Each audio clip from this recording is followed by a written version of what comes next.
गुरुजी, migraine और sir पर कोई खिंचाव जैसा रहना, इसका कोई आध्यात्मिक संबंध है या ये एक प्रकार की बीमारी है?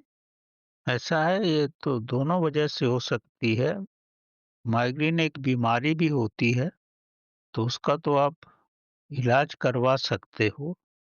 और आध्यात्मिक रूप में ये है कि अगर आपकी आध्यात्मिक शक्ति जो है, चेतना की शक्ति जो है, अगर आपके थर्ड आइज़ में ना रह कर के, अंजना चक्रा में ना रह कर के, किसी गलत स्थान पे आके रुक गई है, तो वो आपको कष्ट दे सकती है। क्योंकि जो शक्ति है, अगर ये ब्रह्म नाड़ी से निकल कर के सारा से बाहर ना जाए, अगर बीच में किसी दूसरी नाड़ी में इसका प्रवेश हो जाए, तो ये कष्ट देती है। इसीलिए जभी भी आप साधना करो, तो आप ये पूर्ण रूप से निश्चित कर लो कि आपके जो श्वास हैं, वो सुषुम्ना नाड़ी से ही चलें। मतलब आपके दोनों नासिकाएँ पूर्ण रूप से फ्री हों, उनमें किसी तरह का रुकावट ना हो।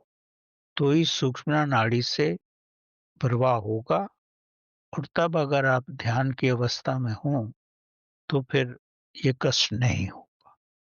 जनरली जो साधक हैं, कुछ बातों का ध्यान नहीं देते और ज़बरदस्ती ध्यान करने की कोशिश करते हैं, तो ऐसा तो मत करो।